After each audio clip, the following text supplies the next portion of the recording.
Fish knows no political boundaries. Most fishery resources are actually shared across political, economic, and social boundaries. To be truly effective, their management requires a convergence of governance, risk mitigation, and compliance, driven by ecosystem boundaries, and not limited by political jurisdictions.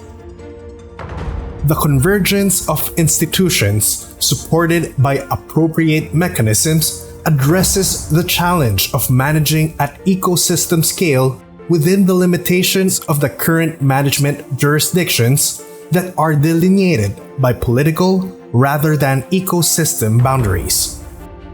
Convergence has many faces. For the Philippines, Fisheries Management Area 11, FMA 11, is setting the benchmarks for what convergence in fisheries management could look like.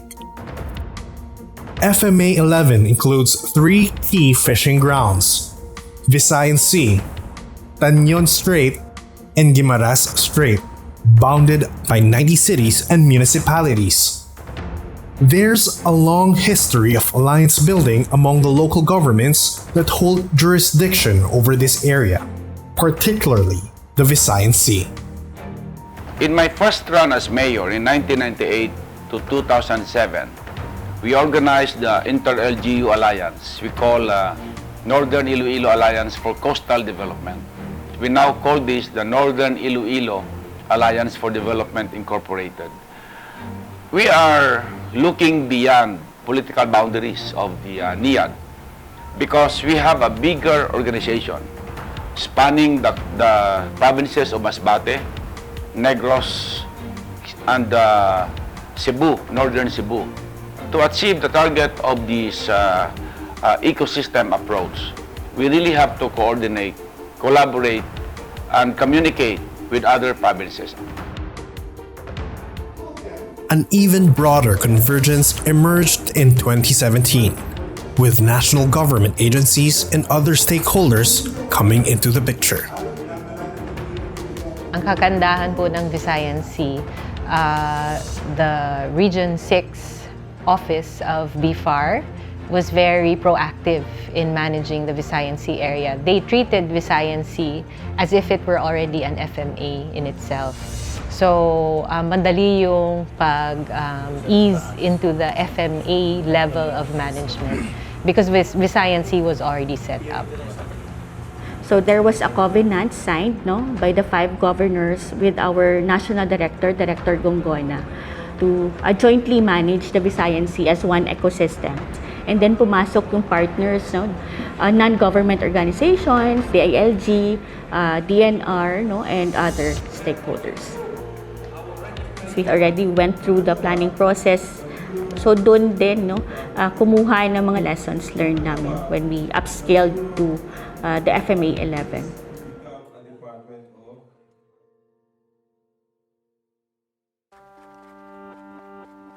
Today, FMA 11 has a formal mechanism for institutional convergence with the Regional Office of the Bureau of Fisheries and Aquatic Resources in Region 6 serving as Secretariat.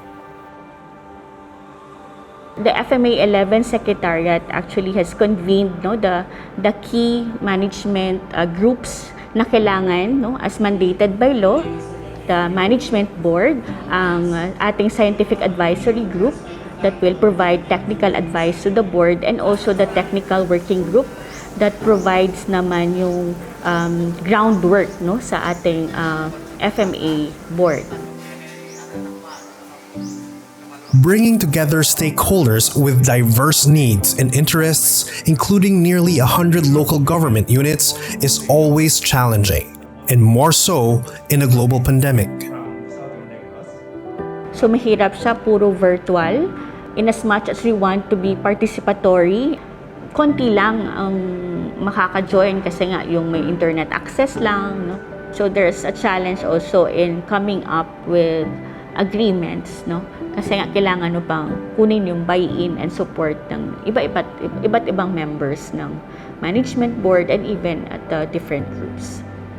There are many processes and many layers of approvals for some things, but as BFAR 6 has been able to show, na if you really want it to happen and you move, you are proactive, it can be done.